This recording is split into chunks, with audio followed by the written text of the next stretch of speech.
ఇంకొక అమ్మ కూడా ఉంది, ఆమె పాటలు ఎట్లుంటాయి. మరి అమ్మనే పట్టుకొచ్చిన నేను స్టూడియోకి. మరి లేట్ ఎందుకు షురు చేసుకుందామా? రావు తల్లి రేణుకెళ్ళమ్మో మేము రాజుగారి విలువ నంపే రేణుకెళ్ళమ్మా. రావు తల్లి రేణుకెళ్ళమ్మో మేము రాజుగారి విలువ నంపే రేణుకెళ్ళమ్మా. సూపర్, అసలు నిజంగా నీకు డప్పులు గిట్లా ఏం అవసరం లేదు, నీ గొంతులోనే రిధం వచ్చేస్తుంది తెలుసా. ఎట్లొచ్చింది ఛాన్స్ ఈ పాట వాడికి? నాకు అప్పుడు మా ఊరికి వచ్చే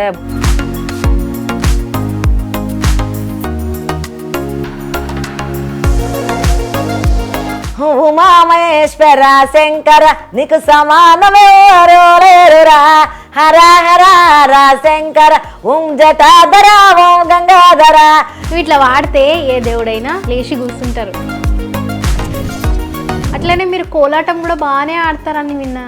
అవునరా, మరి కోలాటం వేసుకుంటే అయిపోతుండే, నేను కూడా కొడుతుండే కదా. చిన్నప్పటి నుంచి వాడుతుండేనా? ఎప్పుడు స్టార్ట్ చేసి? చిన్నప్పటి నుంచి అప్పుడు అమ్మ పాడుతుంటే గిట్ట వినేది.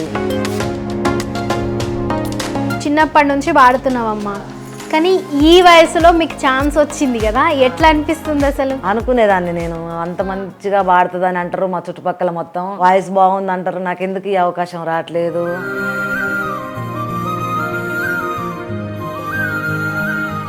నది పూల కోడి పెట్ట జోకీత కేజీ ఉంది, ఖరీదు వరువయుంది సరుపంచి సాక్ష్యముండు, నా కోడిని ఎవరు తిన్నారో. ఎవరు తిన్నారు చెప్పమ్మా.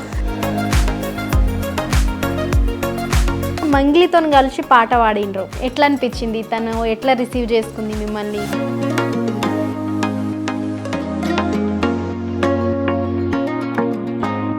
ఒకవేళ అమ్మ ఇప్పుడు నువ్వు బాగా ఫేమస్ అయిపోయినావు, రికార్డింగ్ బాగా బిజీ అయిపోయినావు, అప్పుడు నీకు భజన పాటలు కోలాటం ప్రోగ్రామ్ వచ్చింది అనుకో, ఏం చేస్తావు? చేస్తావా? చేస్తుందల్లే. అంటే ఇది బిజీ అయిపోతావు, ఇంకా డేట్స్ లేకున్నా కానీ చేస్తావు ఖచ్చితంగా? అంటే నేను మనసులో పెట్టేనే చేయించుకుంటా.